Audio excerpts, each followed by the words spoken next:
ಅಮ್ಮ ಡ್ಯಾಡಿ ಕೇಳಿದ್ರೆ ಏನು ಹೇಳೋದು? ಈಗ ಸುಮ್ಮನೆ ಬಾ, ಹೇಳಿದ ಮತ್ತೆ ಕೇಳಲ್ಲ.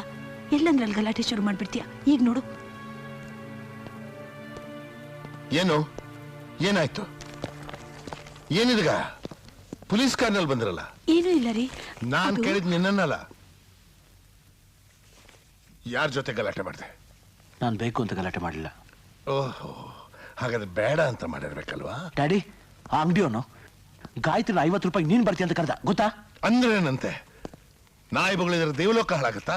ಇದನ್ನ ನೀವು ಸಹಿಸ್ಕೋಬಹುದು, ಆದ್ರೆ ರೋಷ ಆಕ್ರೋಶರು ಯಾರು ಸುಮ್ಮನೆ ಇರಲ್ಲ. ಸಹಿಸ್ಕೊಳ್ಳಿಕ್ಕಾಗಲ್ಲ ಅಂತ ಬಂಡೆಗೆ ತಲೆ ಜಜ್ಕೊಳ್ಳೋದು ಮುಟ್ಟಾಳತನ. ಇವತ್ತೇನೋ ನಿನ್ ಜೊತೆಲಿದ್ದೆ, ಬಡದಾಡ್ದೆ.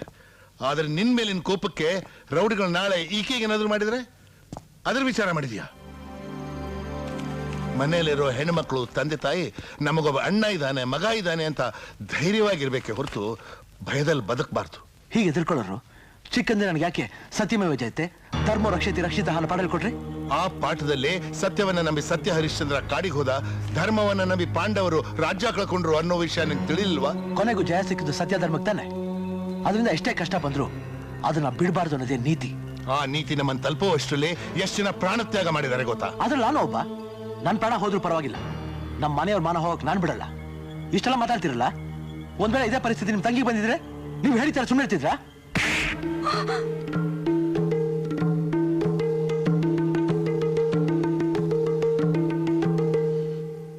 ಪರಿಸರ ಬದಲಾದ್ರೆ ನಿನ್ ಗುಣ ಬದಲಾಗುತ್ತೆ ಅಂತ ಬೊಂಬಾಯಿಗೆ ಬಂದೆ. ಆದ್ರೆ ನಿನ್ ಗುಣ ಬದಲಾಗಲ್ಲ, ನಮ್ಮ ಹೆಣ ಬೀಳುತ್ತೆ ಅಂತ ಈಗ ಅನ್ಸುತ್ತೆ.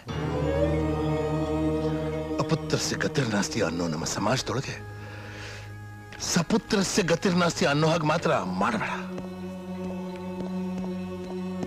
ರಾಮ್, ಕೋಪ ಮಾಡ್ಕೊಳ್ಳೋದ್ ಬಿಟ್ಟು ನಿಮ್ ತಂದೆ ಇವತ್ತು ಕೈ ಎತ್ತಿದ್ದಾರೆ ಅಂದ್ರೆ ಅದಕ್ಕೆ ಕಾರಣ ನಿನ್ನ ಆವೇಶ. ನೀನ್ ಹೇಳೋದ್ರಲ್ಲೂ ತಪ್ಪಿಲ್ಲ, ಅವ್ರು ಹೇಳೋದ್ರಲ್ಲೂ ತಪ್ಪಿಲ್ಲ. ಆದ್ರೆ ತಮ್ಮ ಸುಖ ಸಂತೋಷನ ತ್ಯಾಗ ಮಾಡಿದ್ ನಿಮ್ ತಂದೆನ ಸಂತೋಷವಾಗಿಡ್ಬೇಕಾಗಿರೋದು ನಿನ್ ಕರ್ತವ್ಯ. ಅದು ನಿನ್ ಕೈಲಾಗ್ಲಿಲ್ಲ ಅಂದ್ರೆ ನಮ್ ಪಾಡಿಗೆ ನಮ್ಮನ್ ಬಿಡು.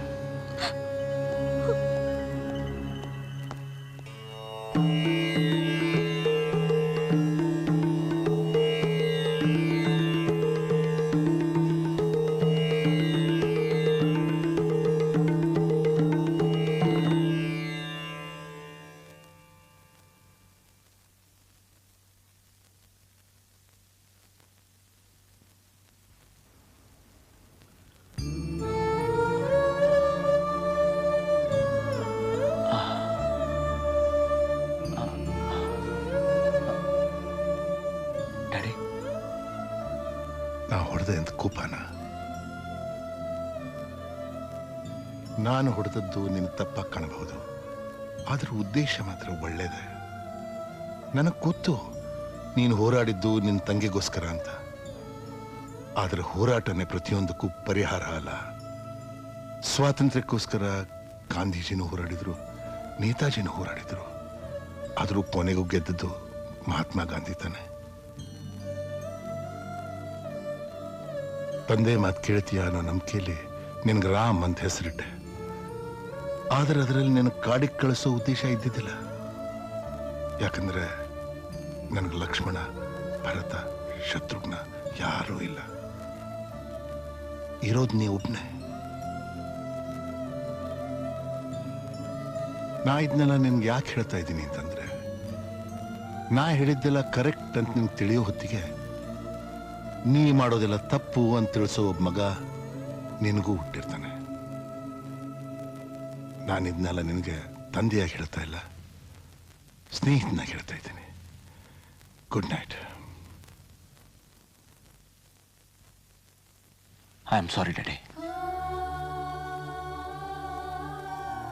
Good night.